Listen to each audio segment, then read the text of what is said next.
So as a lot of you have come to know, I am a really big fan of From Software games, especially their Souls games. After all, most of my uploading history for the past 2 years almost has been nothing but Souls games practically, except for that one video I did on Luigi's Mansion. And while I do plan to make more videos about other game series that I happen to really like, and potentially even other things outside of games, that doesn't mean I love this series any less in any way. The term flawed masterpiece, in my opinion, fits pretty much all of the Souls games extremely well. However, one game in this little series that I think gets overlooked a lot and is sort of shunned as the black sheep is none other than Dark Souls 2. While it undeniably has some really extreme flaws, I personally find it to be an even better game than Dark Souls 1. Both of them are pretty close though. They're both genuine masterpieces and I love both games. One thing that I don't see get talked about super often though is Dark Souls 2's boss roster, and I've gotta be honest, I can sort of understand why. That's not to say Dark Souls 2's bosses are bad overall. They're not bad overall, it's just that, if I've gotta be honest, it's a pretty mixed bag of quality. On one hand, you have some of the absolute best bosses in the series, and on the other hand, you have some of the worst. And then there's a bunch of bosses that aren't really all that memorable, if I've gotta be honest. But since my opinions on the different bosses are so varied, I figured it would pretty much be the perfect game to give a boss ranking for. Something to note though, out of all three of the Dark Souls games, Dark Souls 2 has by far the most bosses. By that, I mean there's a whopping 41 bosses in total for me to rank. I don't know if I'm gonna have a lot to say about all of them, but yeah, there's gonna be a lot. Something I will note though is that I'll try not to take into consideration boss runbacks all that much. I personally don't feel like they should really affect a boss's ranking all that much, however, if a boss has an exceptionally awful runback, then I will bring it up. And I've gotta be honest, the boss runbacks in Dark Souls 2 are some of the worst in the series, so yeah. One last thing I want to mention real quick though, I actually have a Discord server now. I have the invite link on the screen, and I'll put it in the description below if you want to join. But anyways, let's get into the list, starting off with the absolute bottom of the barrel, pure garbage boss fight of the list. I'm of course talking about none other than our number 41 spot, the Royal Rat Authority. Yeah, this one was not exactly a difficult choice for me to make, personally. From the moment I started gathering footage, I already knew which boss was gonna be the worst, and I've hated this thing ever since I first fought it. For one thing, just look at the design. I think the way it looks is just straight up terrible. It doesn't even look like a rat. It looks like some sort of weird, diseased dog, but also like some sort of cartoon. Somehow it manages to look very generic and boring, but also extremely ugly at the same time, and I hate it. It's like if Sif was malnourished and got rabies or something. It just looks terrible. My next criticism is the fact that, well, we know literally nothing about this boss. Not a single item description really describes its lore in any way as far as I'm aware. The music is very generic, and plus the gameplay of this fight is just straight up terrible. Once you enter the arena, you'll be greeted with 4 dog rat things. This might remind you of the Capra Demon fight where 2 dogs ambushed you alongside the boss itself. However, these ones are different. These ones can apply Toxic, which rapidly saps your health away once you're inflicted with it. And plus, dogs are just some of the most annoying enemies in the entire game in my opinion, so fighting a bunch of them at once is the last thing that I would ever want. Not to mention, during this period, the actual boss causes trouble in the background as well. Once you manage to kill the dogs, the fight's pretty much over. The remainder of the fight isn't quite as awful, but it's nowhere near good. In fact, it's still pretty trash. Know your fucking place, trash! All the boss really does is just swipe and stuff at you, and occasionally spew out acid that can kill you on contact. The hitboxes of these attacks are genuinely terrible. The telegraphing is just as bad. Pretty much all you have to do though is just stay between its legs and pick away at its ankles. That's it. So even after the awful introduction, you don't even get a good fight out of it. And not to mention as well, the whole thing is just extremely unfair. This may not sound quite as bad as the worst on paper, but for me, I just really despise this boss. With almost every other boss in the game, there's at least something that I can see people enjoying, whether it be the lore, the design, the music, or the spectacle of the fight, or hell, maybe even some of the gameplay mechanics that I personally don't enjoy. Not here though. I genuinely cannot find a single thing to praise about this ugly, uncreative, mechanically terrible abomination. If it wasn't for the thankfully generous arena and lack of a runback, this could have been the worst boss of the trilogy. I think I've explained pretty well why I think the Royal Rat Authority is the worst boss of the game. However, the next boss isn't really that much of an improvement. Number 40, the Gank Squad. Probably the most infamous boss fight in the game, and also the only boss other than the Royal Rat Authority that I put in the actual Hell tier. The bosses up ahead in the Awful tier aren't really going to be all that much better, but pretty much anything is better than this absolute fuckfest. Remember how I said that I wouldn't really be including boss runbacks unless I felt like they were exceptionally bad? Yeah, this is one of those cases, because dear god. I'm gonna have to talk about the worst thing in Dark Souls 2 here, which ends up not only being the worst thing in Dark Souls 2, but the entire Dark Souls trilogy. That, of course, being the absolutely terrible co-op areas. Pretty much in the game's 3 DLCs, there's one thankfully optional co-op area in each DLC. They're pretty much gauntlets of enemies that you can either take on with a group of people or by yourself. This could have been a well-considered addition that expanded on the game's co-op and multiplayer, something which hadn't really been expanded on all that much. Instead, it ended up being a contest to shove as many enemies in a bunch of hallways as possible leading straight to the boss. This one, the Cave of the Dead, is really bad. With the Cave of the Dead in particular, it happens to be extremely confusing because there's a bunch of branching paths and everything looks the same. And I mean, it's probably the most appropriate area name ever because look at this absolute mess. There's no point in fighting any of this, so why did they even put it in here to begin with? There's so many enemies here and so many poison-spitting statues. Some of the statues even spit out petrification spit. Petrification, if you don't know, is an instant kill once it fully builds up. No health depletion, you're just dead.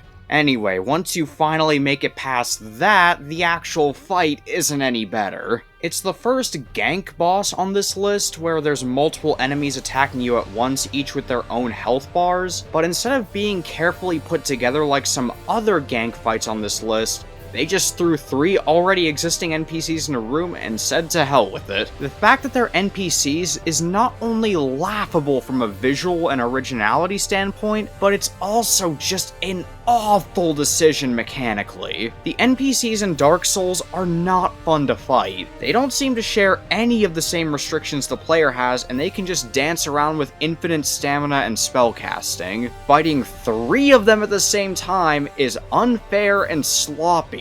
The only thing you can really use to your advantage is the arena, which, although confusing, can sort of let you split them up for a second or two and get some hits in. However, don't stay at the bottom of the arena too long. There's petrification spitting statues down here. Just amazing! Who doesn't love a status effect that can immediately kill you once it fully builds up? So yeah, I don't think I need much more of an explanation as to why this fight is so horrendous. It's completely unfair, unbalanced, and just straight up lazy. It has next to no lore implications.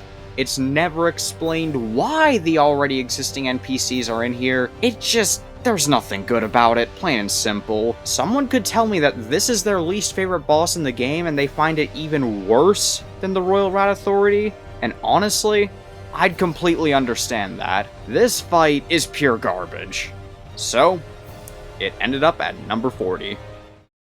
Number 39, Ludenzahlen, yet another very infamous boss on this list, and along with that, it's not only the next co-op area boss on the list, but also the next gank fight, except the run back here is much, much worse than the Cave of the Dead. I'm not exaggerating when I say that this boss has the absolute worst run back in the trilogy, to the point where I couldn't even be bothered to last for more than a minute in the fight just to get the footage for it.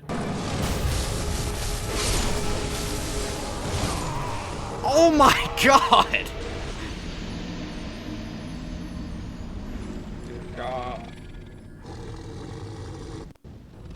Oh, time to walk through the abyss again. The white abyss.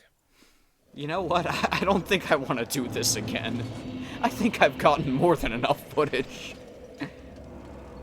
My friend Icy was on Discord call with me when I was going through this area for footage, and he kinda bore witness to me losing my mind. Which, by the way, I uploaded a little compilation of that on my channel recently, so yeah. I'll link it in the description if you really want to check it out. But pretty much the area leading up to this boss is the Frigid Outskirts, aka a giant white field that's completely shrouded in a snowstorm that only occasionally lets up to let you see where you're going. It's extremely easy to get lost, it's gigantic, and it has the worst enemies of all time in the form of crystal meth-looking reindeer. Seriously, fuck these enemies. They drove me absolutely insane when I was gathering footage for this video. Their attacks are practically impossible to dodge, and they're specifically designed to stop you from outrunning them.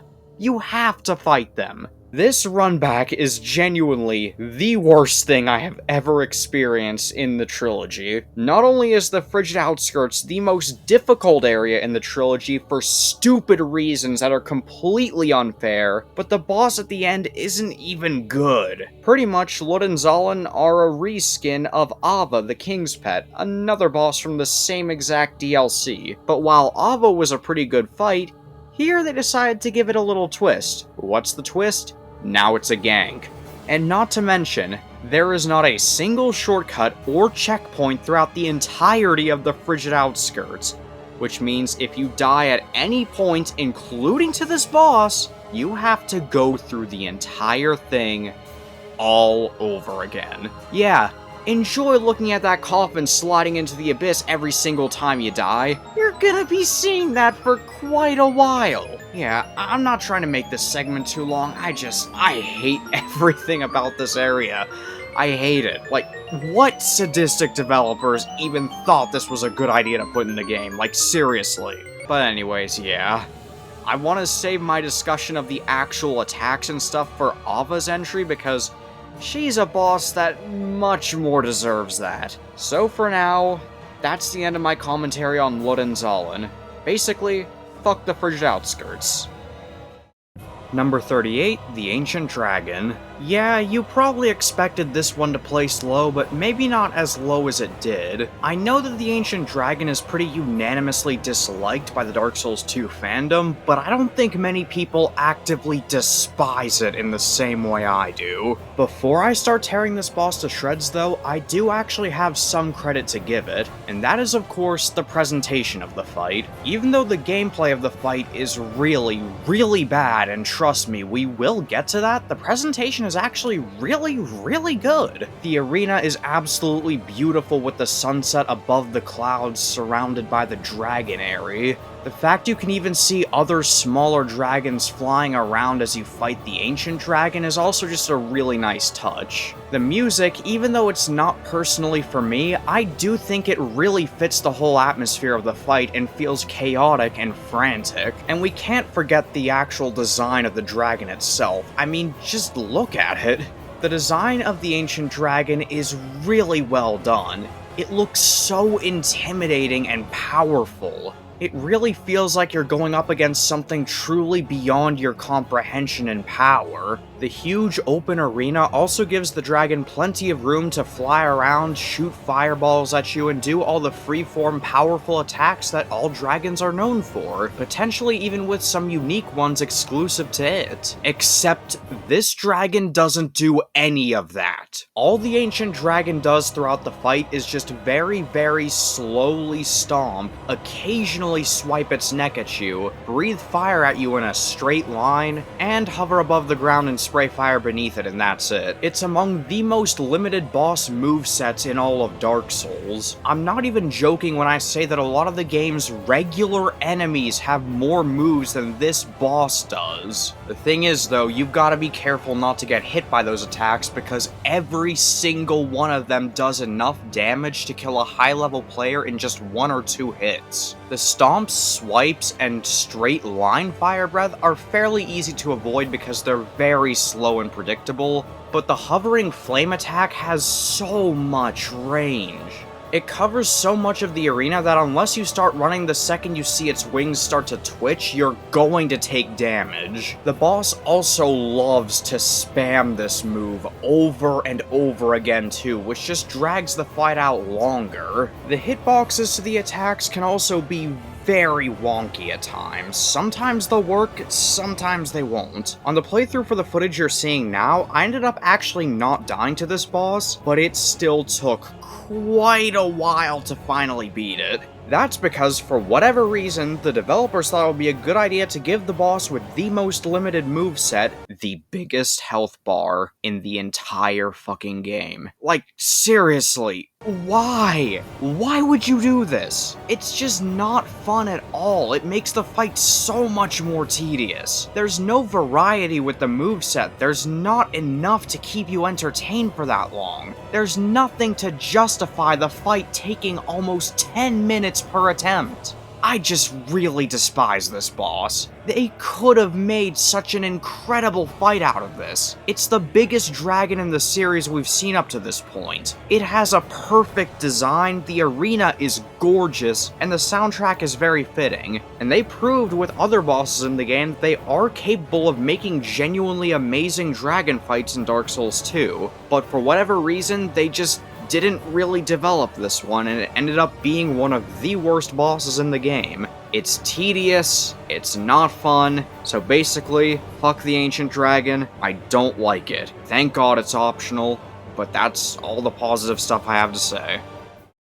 Number 37, the Royal Rat Vanguard. So, this is the boss of the Grave of Saints, which is in the Pit of Majula, which I was really excited to find the bottom of when I first entered it, only to be greeted with this boss. If you don't know how the fight works, the Royal Rat Vanguard is literally just a room full of rats. Yeah. After a while of killing a bunch of the rats, there's a Royal Rat Vanguard that drops in. The rat that actually has the boss health bar. It has a sweet looking mohawk and it dies in a couple of hits. And then the fight's over. There's literally nothing else.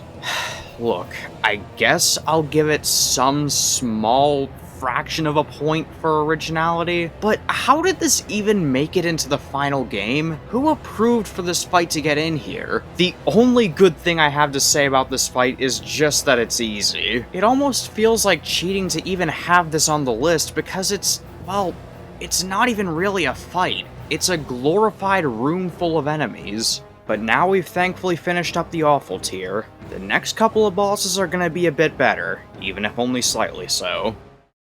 Number 36, Vendrick. You know, I'm supposed to be talking about this boss, but I don't have a lot to say about it. It's just... man. It's wasted potential, plain and simple. I really like the lore of this fight, entering into the deepest part of the undead crypt only to see the once mighty King Vendrick of Drangleic having been reduced to a naked, shambling hollow is pretty striking. But then there's the actual fight itself, and, well, it just sucks. Plain and simple, it just sucks. It's just the most hazy, slow, boring moveset of all time. You just circle strafe around him, and you keep attacking him. That's basically it. I guess in order to fix this fight, they could have given Vendrick a moveset kind of similar to Gwyn from Dark Souls 1. That fight was another one against a fallen king, but it executed the idea much better. They could have also just made Vendrick weaker because, for whatever reason, they gave him the most unnecessarily big health bar of any boss in the game besides the Ancient Dragon. His health is basically tied to Giant Souls, which you can get from either the Giant Memories at the end of the game, or you can get by defeating the Ancient Dragon. The more Giant Souls you have, the weaker Vendrick will be. If you decide to try and take him on without collecting any Giant Souls, then, well, you'd better be prepared to be there for a while. I also found out he apparently has a really rare attack where he throws an orb at you that curses you. I honestly didn't even know this attack existed until I accidentally stumbled upon it. So that's kinda cool, I guess. Nothing else about this fight is, though.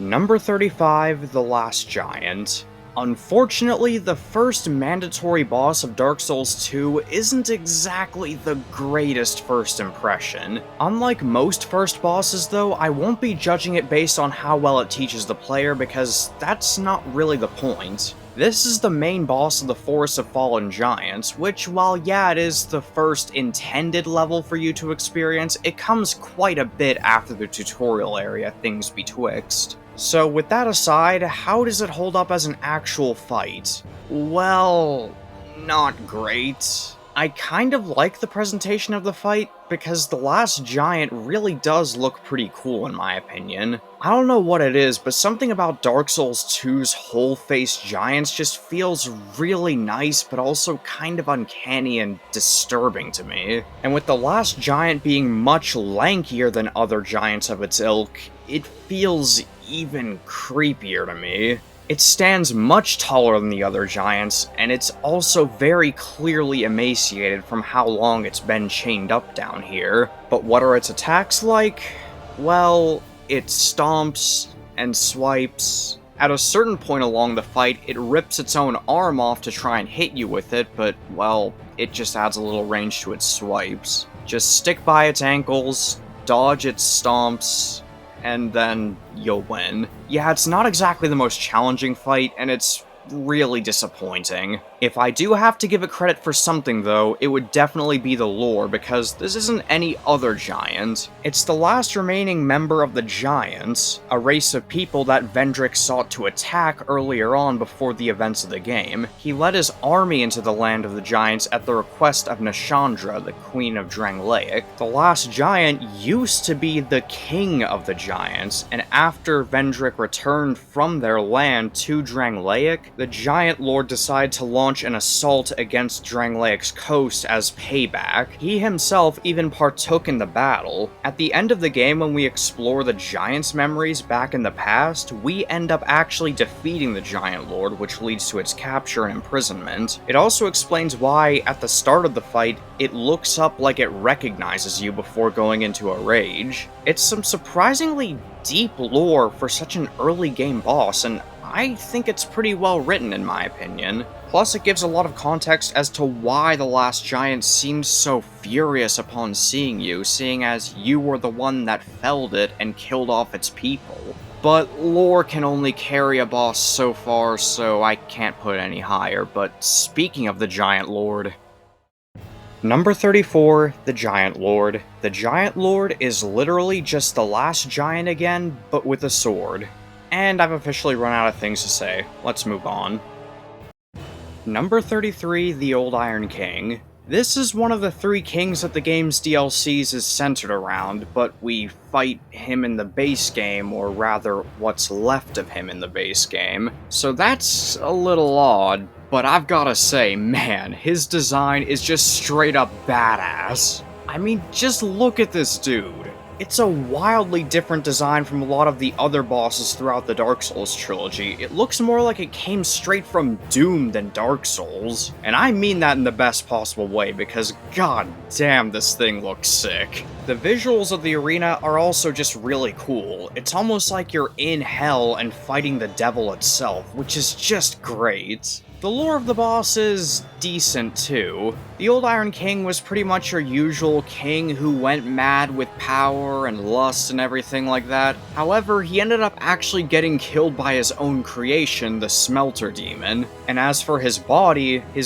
became a vessel for something referred to as Icarus Earth. It's also strongly implied that he possesses Gwyn's soul from Dark Souls 1. However, I will admit this boss in particular I don't have a huge amount of lore knowledge on, but the lore I do know is pretty decent. It's not the best lore, but it's suitable enough. So as you can see, the groundwork for a good boss fight is definitely laid out here, and plus with this being one of the game's 4 Lord Soul bosses fought in the first half, they definitely had an opportunity here to make an incredible and memorable fight out of this. So it seems very promising at first, but then there's the actual gameplay and it's rather disappointing. The fight has a little bit more going for it than the last giant, but not all that much. Do you remember the ceaseless discharge from Dark Souls 1? Yeah, you probably remember how horrible that fight was if you did it without the cheese method. The old Iron King is basically just an easier version of that fight.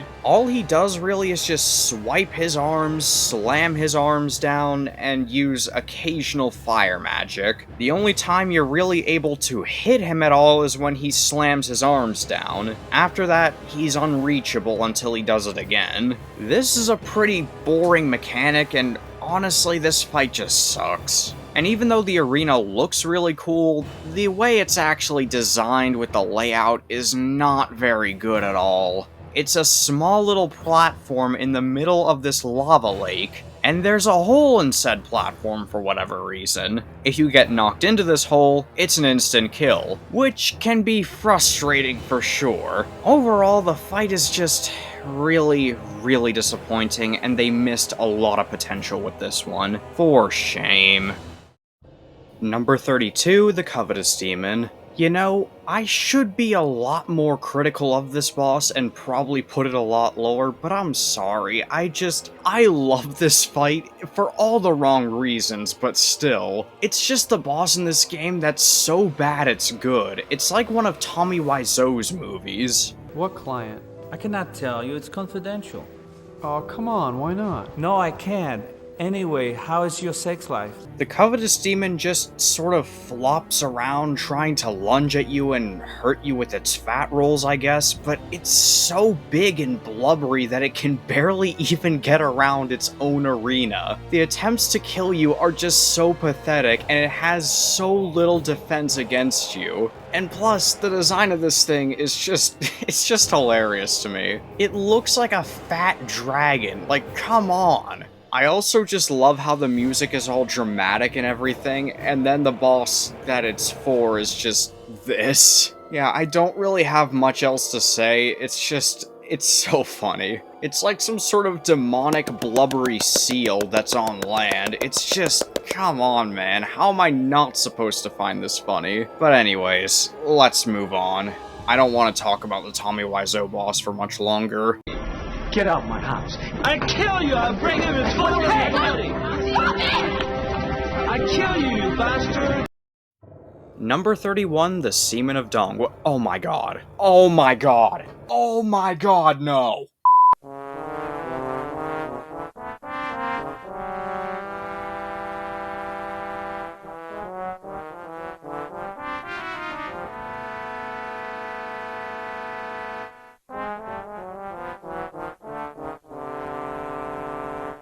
Number 31, the Seaman...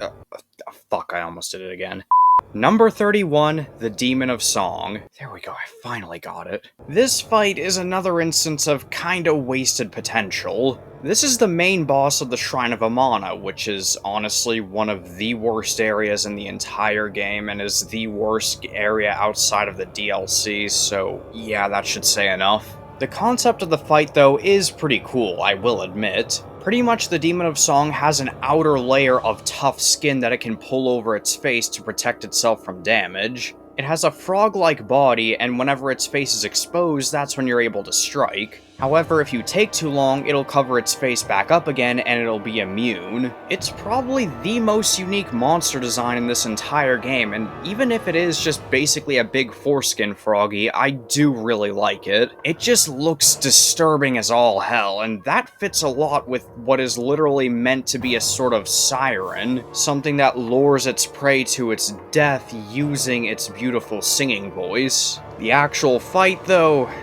it's not really remarkable. Most of the time the face is exposed. The boss has some attacks that are decent, I guess, but the moveset overall is just really generic and it doesn't take advantage of its frog-like body in any way. Just your generic arm swipes and slams and a few other things, but they're not really remarkable. A lot of the time, the tough layer of foreskin is just a little bit annoying as your weapon bounces off of it by accident. I'm just saying, for such a late-game boss, there is no excuse for this unremarkable of a fight, so yeah. I don't really have anything else to say. Let's move on.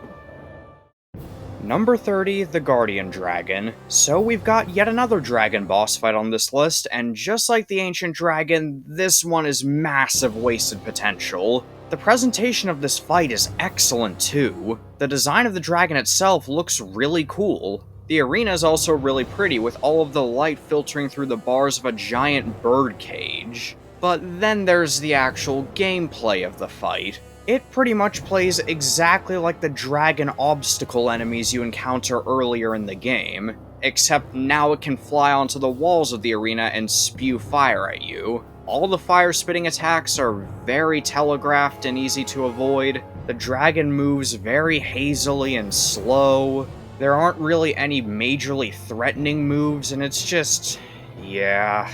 Seriously, they really took one of the coolest fantasy creatures, dragons, and somehow managed to make it boring. How do you make dragons boring? Like, seriously. The whole fight is just devoid of any sense of danger. It's not fun. It's very boring. I'd also like to talk about the music of the fight. Even though Dark Souls 2 has the weakest soundtrack of the 3 Dark Souls games in my opinion, there's still a lot of genuinely banger boss themes. But this boss's music, it's not very good.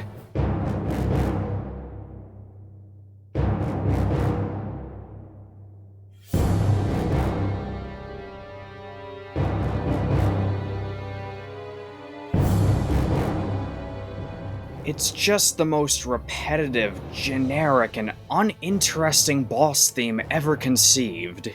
Even though the music does sort of start to pick up later on with a bit of a build-up, the build-up ends up going nowhere and leads to just the song looping.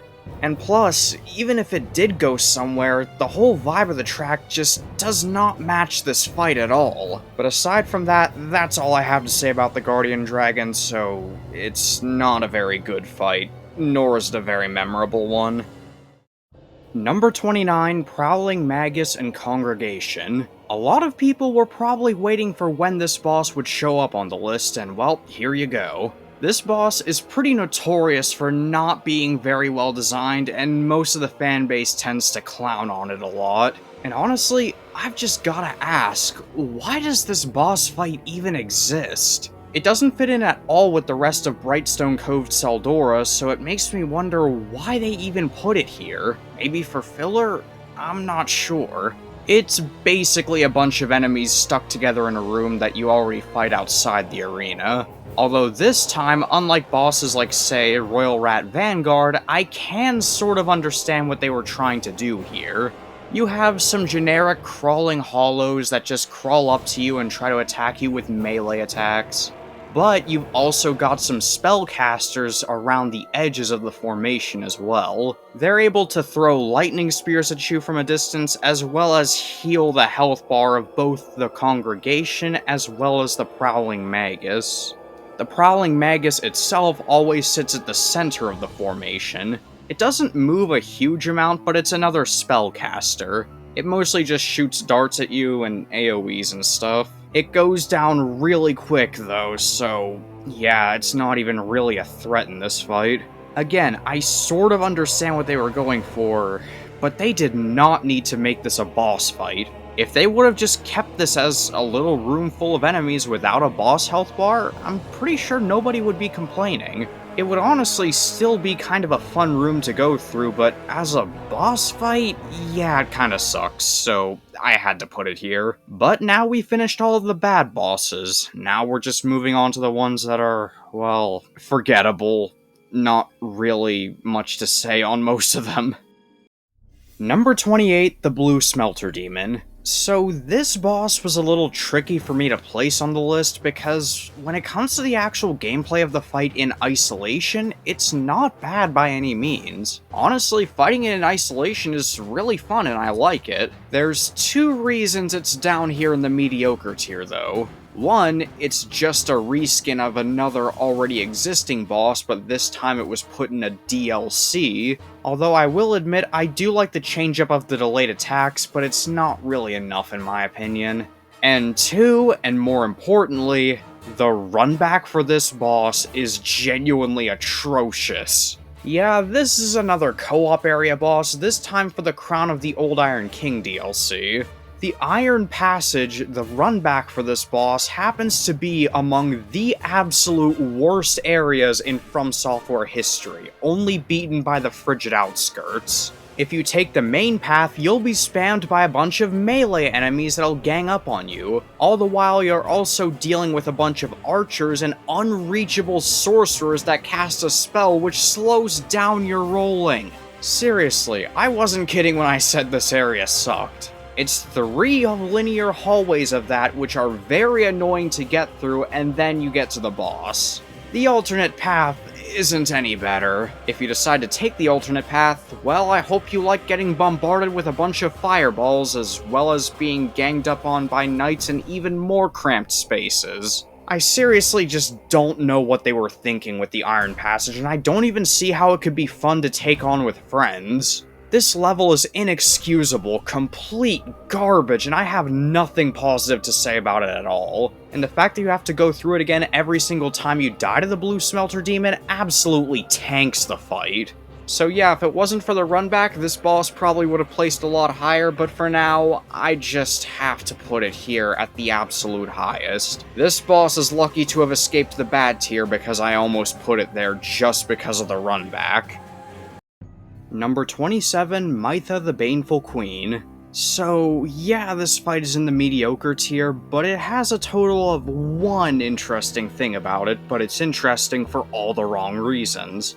If you just go up to the arena without exploring the area right before it, you might notice that there's a poison cloud in it. Not only does this damage you, but it actually heals the boss, which makes the fight very unfair and horrendous. But if you go to the area before the arena and you set fire to this metal windmill, seriously, how does that make any sense? Like, come on, From Software. I get that video game logic exists, but come on! Then it shuts off the poison in the arena and you'll get a much more balanced fight. Aside from that though, when it comes to the gameplay, it's peak mediocrity. There's nothing really bad about the gameplay, but at the same time, the fight's completely disinteresting. All Mytha really does is just do the same couple of spear stabs over and over, occasionally use ranged magic, and she has a grab attack that's very easy to avoid, but that's literally it. It's just the most basic, generic spear moveset of all time, so I have nothing else to say. The boss at least looks cool, but that's the only thing this fight has going for it. Number 26, the Dragon Rider. So this fight at least attempted to do something interesting for the right reasons. This boss is one of the 2 bosses fought in Hyde's Tower of Flame.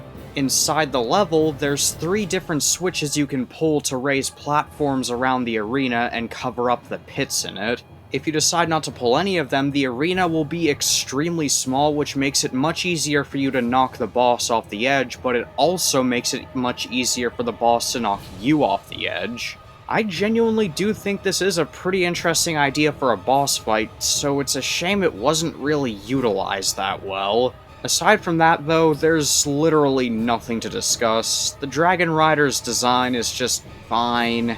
The moveset is extremely generic and basic, there's literally nothing to get excited about here. It's just complete mediocrity. It honestly feels a lot more like just a regular enemy that happens to have more health than an actual proper boss fight.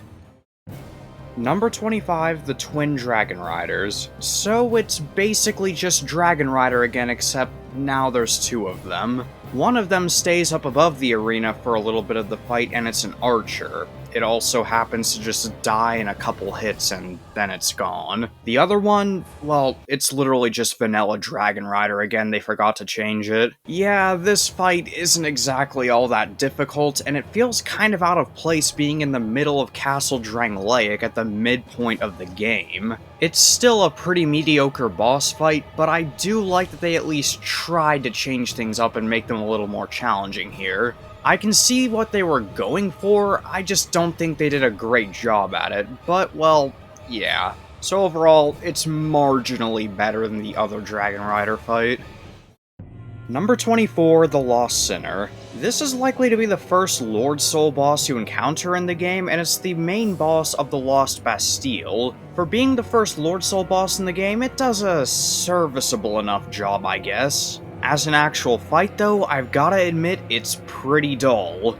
The most memorable thing about the fight is without a doubt the atmosphere. Something about the Lost Sinner just manages to feel so ominous and eerie in a way that no other fight has really replicated. The strange, unnatural-seeming movements of the Sinner itself, the chains all around the ground with writing scrawled everywhere, all of this on top of the design of the Sinner itself just makes this feel very creepy to me. And plus, the implications that the Lost Sinner is literally being possessed by the parasitic chaos bug that crawled in its eye, that's actually kind of messed up. You can also choose to either light the torches outside the arena, which will light up the arena itself, or just do it in complete darkness. But aside from that, the gameplay of this fight is pretty generic. The Lost Sinner is a bit quicker than a lot of other bosses, but the moves are pretty generic and there's nothing really unique about the moveset aside from the animations. And when it comes to the animations, they definitely nailed the whole feeling of the boss being possessed. The hitboxes of a lot of these attacks, though, can definitely be a bit wonky at times, as well as the telegraphing for some of them. Somehow I did manage to die a few times to this boss, which I haven't done in a very long time, but aside from that, yeah, this fight isn't very remarkable. It's a shame too, because the atmosphere and presentation of the fight are genuinely excellent, but the gameplay fails to deliver on that. Oh well, at least the music in the arena and the overall atmosphere manages to be pretty good, but aside from that, this boss has basically nothing going for it. Number 23, the Skeleton Lords. This is the main boss of Huntsman's Copse, which is one of my favorite areas in the game, personally. The fight starts off with you fighting against 3 uniquely designed Skeleton Lord enemies, which actually look really cool in my opinion. But then after you defeat all 3 of them, the rest of the fight just consists of you fighting a bunch of regular skeletons that swarm you, as well as bone wheels. You might be wondering, well then why isn't this fight near the bottom of the list with bosses like Royal Rat Vanguard and Prowling Magus and Congregation? Well, to put it simply, for some reason with this fight in particular, I have a lot more fun than with those bosses. Something about just mowing down all of the different skeletons with a big weapon just feels incredibly satisfying to me. It just tickles my brain. And plus, it feels like the arena was much more intentionally designed around this fight than those ones, with pillars being set up to separate the enemies momentarily. But I do wish more of the fight was focused around the 3 unique Skeleton Lord enemies, because their designs are genuinely really cool. If it was like a trio boss fight against 3 unique enemies with them occasionally summoning some regular skeletons for backup, that could have been really cool. I don't think the actual fight is bad by any means, but when you compare it to some other proper boss fights with cutscenes and lore and everything, it's gotta be in the mediocre tier. I will say though, the music absolutely slaps. It's definitely one of my favorite tracks in Dark Souls 2.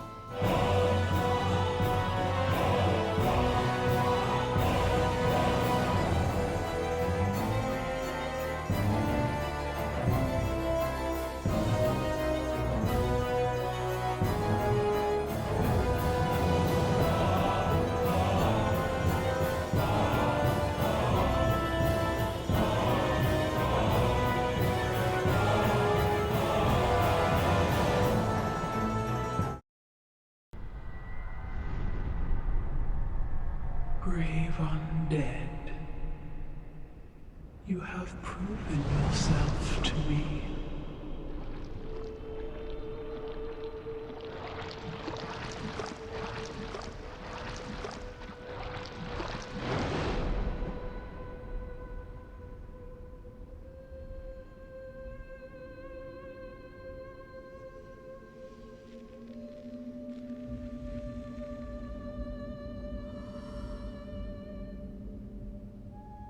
Now, be one with the dark. I'm sorry, I really like this cutscene, okay? But anyways, number 22, Nishandra, the malformed Queen of Drangleic herself and the main final boss in all of Dark Souls 2. Now, to be fair, I've got my fair share of criticisms for this fight. I mean, it's only in the okay tier, which is just a step above being mediocre, but with all that aside, Nishandra has some genuinely compelling lore and presentation. Nishandra, just like her three sisters Elana, Nadalia, and Alsana, is a shard of Manus from Dark Souls 1. After we defeat Manus in Dark Souls 1, his spirit splits into many pieces. One of these pieces was Nishandra. She was the tiniest, most feeble, and pitiful one out of all of them, and yet despite that, she thirsted for power more than all of them. Every shard of Manus embodied something about him, something about his mind. Nishandra in particular embodied his wanting, his longing. She wanted more and more power, so she sought out King Vendrick, the king of the new kingdom of Drangleic which had come to power. She used him to invade the land of the giants to claim their strength for herself. She began to gain more control over the kingdom of Drangleic. She had Vendrick basically wrapped around her thumb. She gained more and more wealth and prestige and political power, and yet despite all of this, and despite the amount of power she gained, it was never enough. She always kept wanting more. She kept longing for something greater. She never truly loved Vendrick despite the facade she put up that she did. All she cared about was what he could do to give her more influence. It seems she was deeply unhappy, and so she decided to seek out the Throne of Want. She began getting closer and closer to Vendrick. Nishandra planned out absolutely everything with the end goal of finally getting to the Throne of Want. Vendrick eventually wisened up to this during the undead curse outbreak, where after oppressing all of the undead, he came to a realization that Nishandra never really loved him. All she saw him as was a tool, and that absolutely broke Vendrick. And so he traveled out of Castle Drangleic through the Shrine of Amana and into the Undead Crypt. In there, he finally sealed himself away and surrendered to the curse. Nishandra, though, didn't stop, and at the end of the game when we best the Throne Watcher and Throne Defender, Nishandra follows us to the throne. For once, she's the one entering the Fog Gate, not us. Her original, elegant, noble appearance gives way to a hideous, disturbing new form. She absolutely towers over us, showing the amount of power she's gained, as she's by far larger than all of her sisters. She brandishes her scythe and turns against us. She does this because we are the final thing standing between her and what she's fought so long to finally achieve. If we let Nishandra get past us, she will be the one with the ability to decide the future of this world. She will be the one to decide whether to reignite the First Flame, or to ignore it outright and let it die out, or to usurp it and replace the Age of Fire and the Age of Dark with her own age. Either way, we must stop her. She's also in our way to the throne. As another little side note, I just love Nishandra's design here, seriously, it's so fucking cool. It fits perfectly with her character as well. It embodies everything evil about the Abyss itself. It embodies the greed within mankind. It embodies the avarice, hatred, want, lust, all in one design. And fittingly, it resembles the Grim Reaper, as an homage to death itself, the dark, the undead. The very curse that we've been dealing with and fighting against through the entire game. I know that was a lot of yapping about this boss's lore and everything, so it seems like it's a very compelling and good final boss, right? Well, that's about where all the positive things I have to say about this fight end. Unfortunately, as anybody who's played Dark Souls 2 would know, the actual fight against Nishandra does not live up to the expectations that her cutscene, her music, her design, and her lore set up. Nishandra has a few kinds of attacks, mostly consisting of very slow and telegraphed ranged attacks, and some quicker but very passive melee attacks. The melee attacks with her scythe do admittedly deal a good bit of damage, and she can use an AoE attack, but you're given generous telegraphing for those. Nishandra will also place curse orbs around her which cause curse to build up over time. However, this is a complete non-threat because of how hard curse was nerfed in Dark Souls 2 compared to Dark Souls 1. Instead of being an instant kill when it fully builds up, all it does is just lower your maximum HP limit. It doesn't even really damage you, it just limits the amount of HP you can recover. Aside from that, the fight is pretty easy, which is really disappointing seeing as this was originally meant to be the final boss of the entire game. And on most playthroughs, it will probably end up being the final boss assuming you don't do Aldia's questline. Oh, and by the way, speaking of Aldia,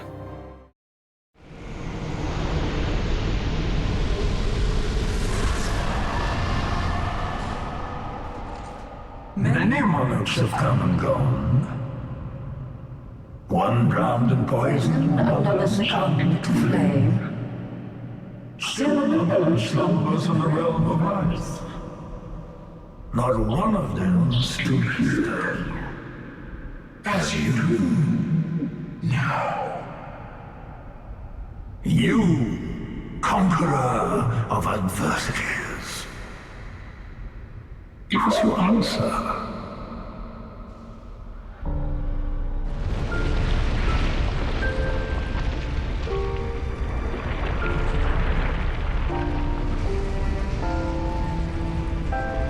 Number 21, Aldia, the Scholar of the First Sin. I may have said that I love Nishandra's introduction, but Aldia's introduction into the fight absolutely tops it, and it's not even a cutscene. Gameplay-wise, this fight is pretty basic, perhaps even being less complex than Nishandra. Aldia has a bunch of tree-related attacks where he's at close range, and he also sends pillars after you, and he's pretty much immune to damage until the flames around his body die down for a bit. It's a pretty basic fight, not really much to say about it, but the real part where this boss shines is in the lore and the presentation, even more so than Nishandra. Aldia was the elder brother of King Vendrick, the one who helped Vendrick to found Drangleic to begin with. Aldia had his own luxurious manor right underneath the Dragon Eyrie and the Dragon Shrine inhabited by the Ancient Dragon.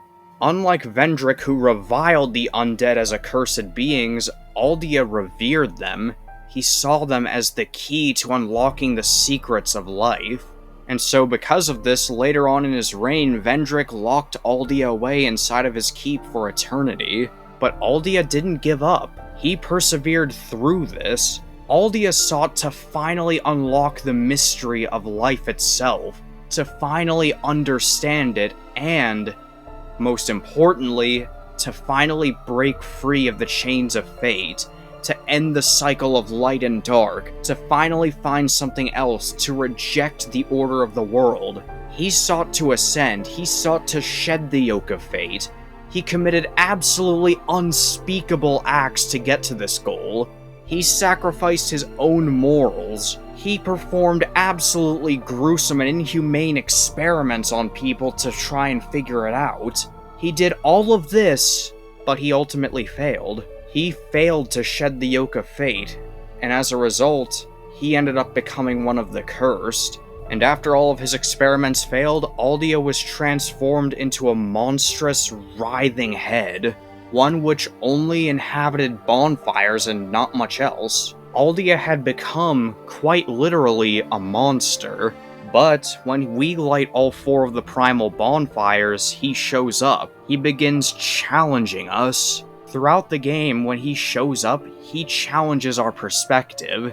He pushes us subtly more and more to defy fate, to go against the order of the world, and choose the future that we want.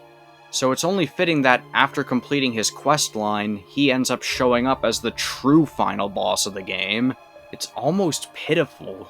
Aldia's story is one of tragedy, of a man who became inhuman in order to finally achieve the freedom he wanted, only for it all to fail. But it's also ultimately triumphant when we manage to best him. Aldia says that the throne will certainly receive us, for we are now strong enough, but he also gives us a choice. Do we want to inherit the order of the world? Or do we want to walk away and embrace this new age of Twilight to find something else beyond light and dark? And so, the choice is up to you, so you choose which ending of the game you want. Either embrace the role fate has bestowed upon you and sit the throne of want, or abandon it outright and leave in search of something else. Ultimately, it's still just an okay boss fight. It's not very great mechanically, but man, when it comes to the lore behind this fight, it is some of the best in the entire game. And it's even more fitting of a final boss fight than Nashandra was, in my opinion. But ultimately, that's about everything I have to say about Aldia. So, that's the end of my commentary on him.